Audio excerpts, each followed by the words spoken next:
If you have any doubt whether or not you have a strong-willed child, when you get to the age where you're teaching them how to drive, you will know for sure. So, Eric, you have experience with that. Yes. Yes, it's very stressful teaching them how to drive.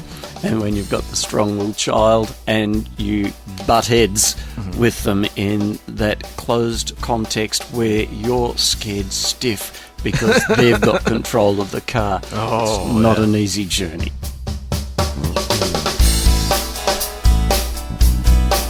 Family Life Australia presents Marriage and Family Life, a program of practical advice and encouraging stories to bring you hope and to enrich your marriage and family life. Today on Marriage and Family Life, we're talking about the unique challenges of parenting the strong-willed child. And our guests today, once again, Dr. Ian and Dr. Helene Richardson. Welcome back to the program. Thanks, Thank Eric. you. And now your background, you're trainers, counselors, and most importantly, parents of 5 children. Is that right? Mm-hmm. Yes. Of those 5 children, any strong-willed children? Mm-hmm. Yes. Shaking your head, yes. Yes. So this is a topic that you've not only studied in books, but again, reality. Yeah. And in some ways, I think each of our children have been strong-willed, but all in different ways. Okay, well, we'll talk about the different variations of strong-willed children, but I thought we'd start off with a story that we could all relate to. And, you know, if somebody's wondering, well, what does a strong-willed child act like? Well, I think your story here will answer that question. It began one Sunday morning, Eric. It was Okay. time to go to church. Everything happens right when you're about to go to church, doesn't it? It does. Especially when you're the pastor. Everyone was in the car except one child. Happened to be an adolescent at the time. Oh, adding to it. So I went back inside. It's time to go to church. Just be there in a minute, Dad. Just got to brush my teeth. There's no time to brush your teeth. It's time that we go to church. What do? Go and brush their teeth. I said, come on, hurry up. It's time we were gone. Just a minute, Dad. Want a glass of water? There is no time for a glass of water. We've got to go to church. By this time now, my blood pressure is starting to rise a little bit. So what do? Go and get a glass of water. I said, hurry up, down to the car. I just want to put my shoes on, Dad. And I really lost it. Now, the trouble is, when I start to lose it, I don't get my words out properly. My brain gets a little bit confused. That's the sort of thing that anger does for you.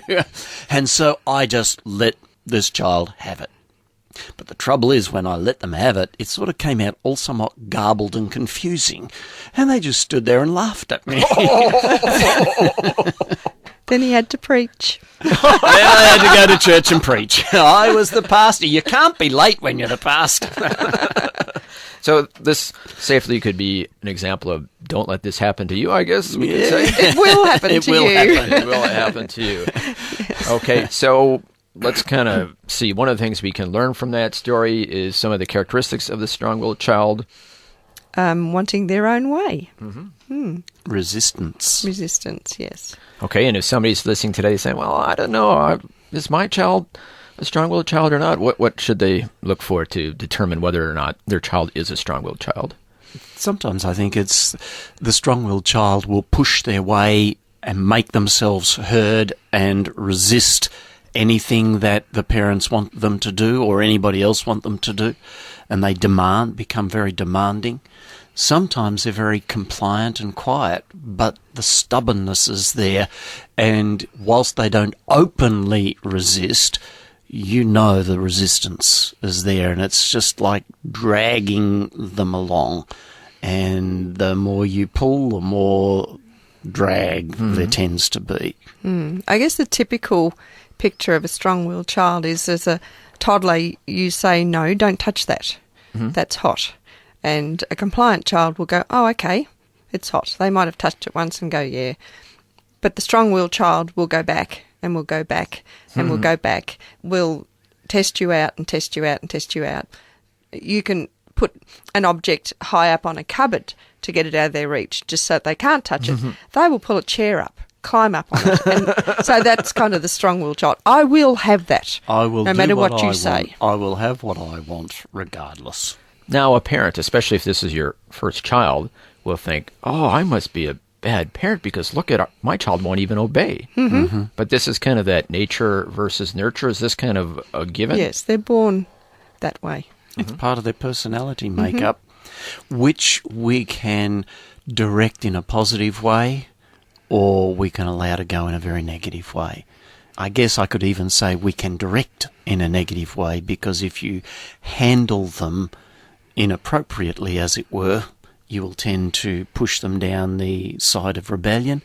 Whereas if you are able to listen to them and work with them and guide them in the midst of their strength, they can actually become really wonderful, wonderful people who are strong leaders in their own right, but caring and going in a good direction. But getting to that point.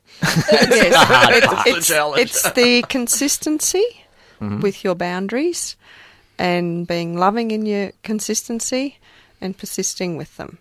And as parents, we have to be willing to take the flack that comes from them. Because you without get the feeling tantrums. rejected. Yes. Toddler tantrums, teenage tantrums. Not much different, Adult really. tantrums. Yes. We carry the traits with us. We just do it in different ways. Okay, people listening today are saying, yes, I definitely have a strong-willed child. So Maybe they're saying I've got a strong-willed wife or husband. That's another hot topic. Let's stick with the child today. So let's give some practical help to the parent of the strong-willed child. What should they do to help with these unique parenting challenges? First thing you think about is picking your battles. Some battles aren't really worth winning and others are. So matters of life and death, they're worth winning and they will challenge those. As to what colour toothbrush or what colour jumper they wear, probably not a battle worth trying to go through to the death. It's probably better to give them a choice and just let them go with what they want with that. Okay, so if the child is wanting to cross the street because they're a stubborn, strong-willed child, well, no. That's right. They're not going to get And their way you there. might hold on to them very tightly amidst the tantrum. You might be hanging on to them with all arms and everything around them, with them kicking, screaming, red in the face and whatever, but you hang on to them. Because it's for their safety. Okay, so it sounds like one of the very important things you need to do as a parent of a strong-willed child is really be firm about your boundaries. Yes. And know what your own boundaries are. Know what reasonable boundaries are for the child, because sometimes I think with a strong-willed child, the parents go the opposite direction and become so tight, so rule-bound to try and control their child that they actually drive their child into rebellion. So it's about having a realistic perspective of life, training the child right from the cradle to make wise decisions and thoughtful decisions rather than reactive decisions. And so part of that can be giving them choices rather than telling them what to do. Often in our process, we identify what we think the child needs without understanding what the child's real needs are, and we can impose our desires on the child and create even more conflict. Definition of a jumper is what a child has to wear when the mother gets cold. It's not necessarily a need of the child, and to impose it on the child, and particularly a strong-willed child, could create an unnecessary fight. So it's identifying what is the need of the child and what are the boundaries that are there, and how can I help my strong-willed child to make their own decisions, but yet not realise that I'm still in control of this. Yes. And I'm going to go back to the consistency too, because if you say, no, you can't do that, and then the next time you go, no, you can't do that, and then a third time ignore it, they go, it's worth trying that. Oh, yeah. And being inconsistent is a much stronger reinforcer of behaviour than actually letting them do it all the time. So letting them not do it and then not do it and then letting them do it is worse than actually letting them go right from the start, because they will push harder and harder. If there's a chance that you will give in, they'll push. Every child knows where the parents' buttons are, but particularly the strong-willed child, and they will push to the nth degree because they know they will win. Yes. Because with all children, but more so with the strong-willed child, there's this power struggle going on continually. So you just don't give in. If you've said no, then you don't give in, and you don't give in the next time either. You reinforce that decision that you've made. So I would come back to us as parents of a strong-willed child need to know what is realistic, what is good, what is appropriate, so that we're not setting up the nose on things that don't matter, allowing flexibility in the things that really don't matter, so that the child at least is able to express their own will, but in the things that do matter, we're able to hold our ground, even when they say, I hate you. So that's something you have to be prepared for and not Yes. take personally. Yes. They're just trying anything they can to get their way. At that point At in that time, they're age. really mad at you. And the appropriate answer is, that's okay, I still love you. Now, it sounds like you really, really have to be on the same page as parents, because they're Yes. going to know this whole game of playing the one Yes, yes. they off do. the other. Yes. They Yes, do. read their parents exceptionally well, even from a toddler. And the strong-willed child will very quickly pick up the problems between mum and dad and will not only play one off against each other, but they will actually set things up to watch mum and dad start to kill themselves. Oh, boy. Stand back and laugh at it. Yes. Because they know that in doing that, they'll be able to do whatever they want. Because mum and dad will be so busy fighting each other, they won't even know what I'm doing. They're very clever. Yeah. Now, to be fair to the strong-willed child, at this point, the parent could say, I just wish I had that compliant child like my friends have, or that other child I have. That's a bad trap to fall into. Yes.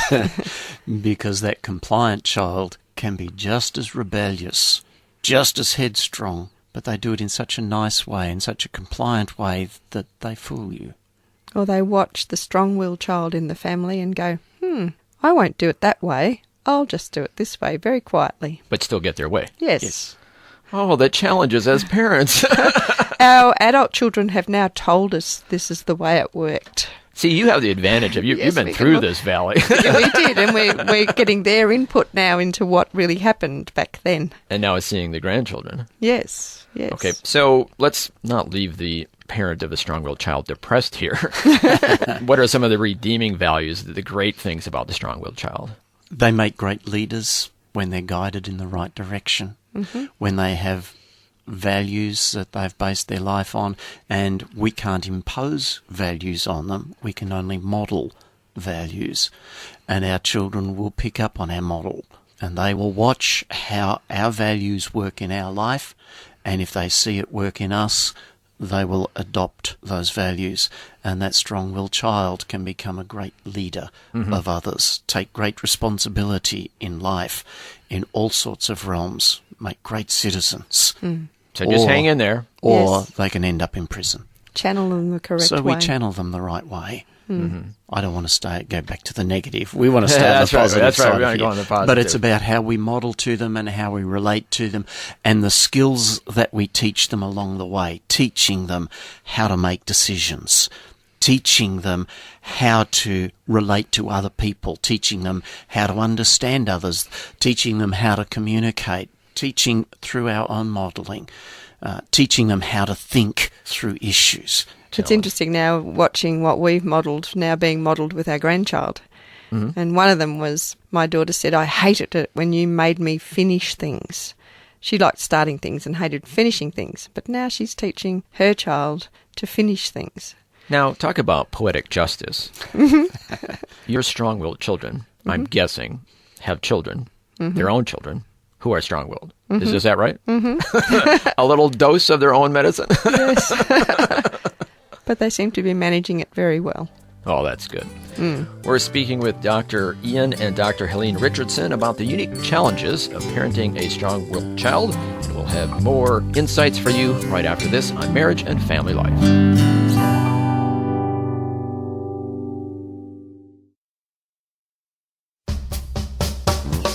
You're listening to Marriage and Family Life, presented by FamilyLifeAustralia.com. If you'd like to hear this program again or recommend it to a friend, you'll find it on the media player under the radio and podcast tab at FamilyLifeAustralia.com. And welcome back to Marriage and Family Life, where we're talking about the unique challenges of parenting the strong-willed child. And once again, our guests are Dr. Ian and Dr. Helene Richardson. Ian is a doctor in ministry, majoring in counseling, and Helene has a PhD in psychology. And, of course, as we've been hearing, they have a lot of experience, and specifically experiences with strong-willed children, their own. And so we're very grateful for their insights today. Now, not all strong-willed children are the same. There's variations on this theme. Is that right? Yes, you can have the one that just defiantly stands there, stamps their feet, throws a tantrum and yells at you. You can have the other one that just will quietly, passively resist and dig in their heels like a stubborn mule. Okay. You can imagine trying to pull a mule along with a rope and the mule just doesn't want to go. Well, you get that too. Okay. They can be quietly eating grass, as a mule might do, and you want them to do something, and no, they're not going to. They might not yell and scream at you. They might not don't put on a do. big show, but they just won't cooperate. And I know that if you have any doubt whether or not you have a strong-willed child, this is my theory anyway, when you get to the age where you're teaching them how to drive, you will know for sure. So, Eric, you have experience with that. Yes. Yes, and so do I. And by the time I got to our fifth one, I'd learned how to do it. You don't. You just hired out somebody. Is that right? It's very stressful teaching them how to drive. And when you've got the strong-willed child and you butt heads with them in that closed context where you're scared stiff because they've got control of the car, it's not an easy journey. Because it all comes down to they just have this need for control.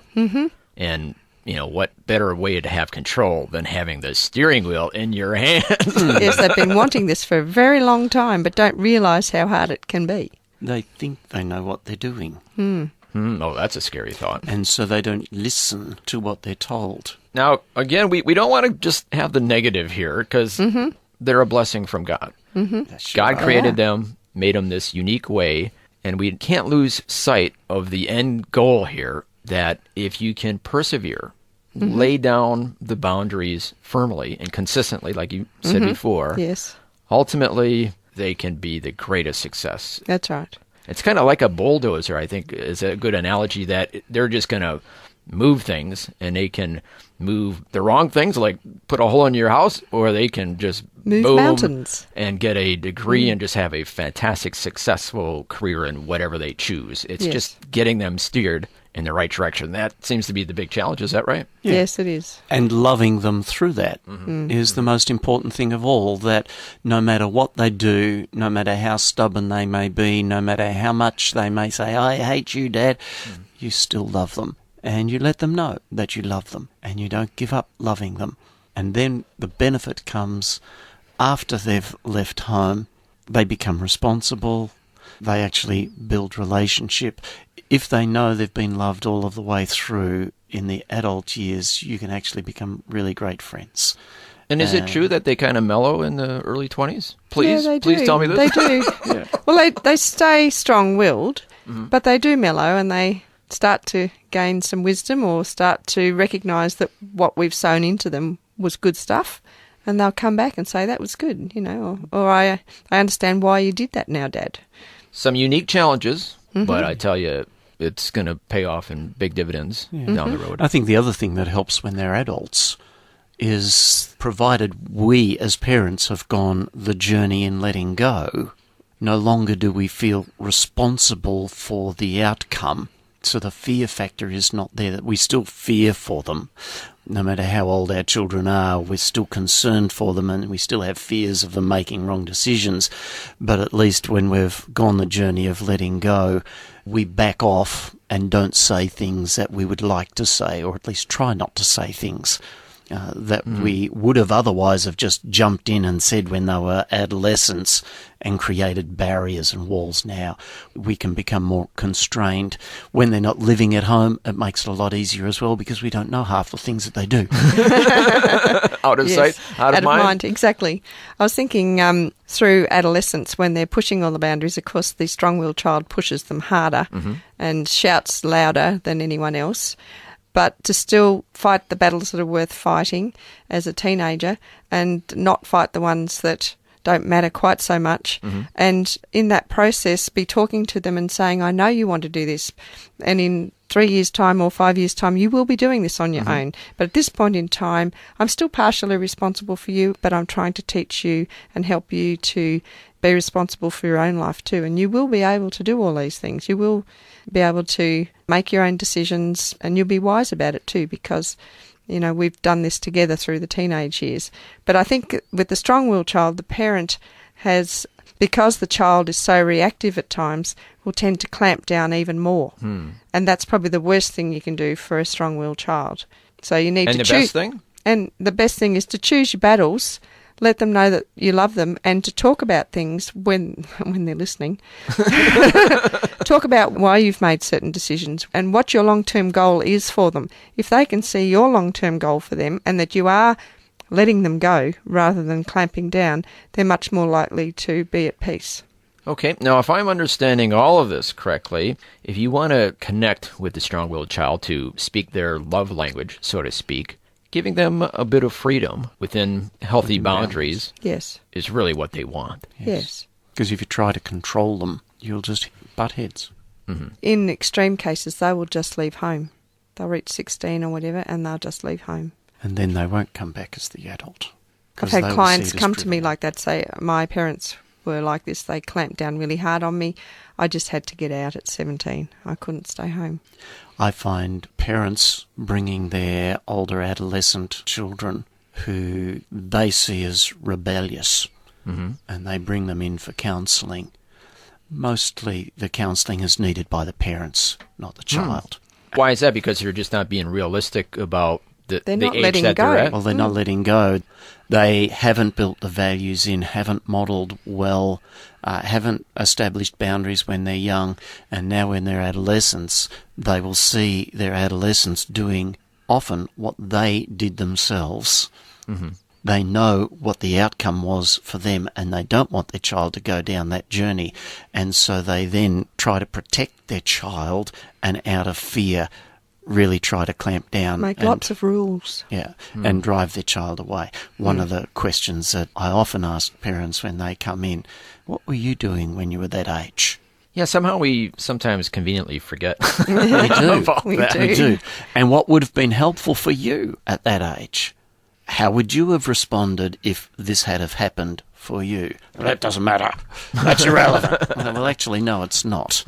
Because children learn from their parents, and children repeat things from their parents. So with a strong-willed child, if you said to them, hey, if you do X, Y, and Z, then you will get this amount of freedom.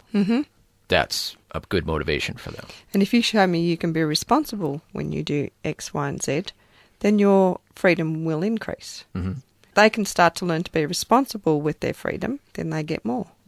But you've got to be prepared to then follow through and do what you're saying. And then bring the consequences if they decide to go against. And sometimes, you know, it's better to ask them, what should the consequences be if you don't do this? Because then if they've set the consequences and you hold them to those consequences, they can't argue quite as much. Ah, wise move. Yes. They know the consequences that fit the crime. Okay, that's Better a than we do. wise move there. Now, I guess we could sum this all up by saying the most important thing with parenting a strong-willed child is never, never, never, never, never, ever give up. That's right. Because they just need to know that you love them. They do. right. And everything in your being at times when you're being challenged and all your buttons being pressed will say, Yes. I'm throwing up my hands and giving up. But Yes. once again, Don't give up. don't give up. And I think that that's a good point to conclude our conversation on the unique challenges of parenting the strong-willed child. As always, thank you so much. Thank you so much for your wisdom today. You're welcome. Thanks, Eric. Dr. Ian and Helene Richardson are with Life Builders Ministry. If you want more information about Life Builders, you can go to their website, www.lifebuilders.org.au. That's lifebuilders.org.au. Marriage and Family Life has been brought to you by FamilyLife Australia. We hope the program has encouraged you in your marriage and family life. For more information or to listen to this program again online, our website is FamilyLife Australia, that's all one word, .com.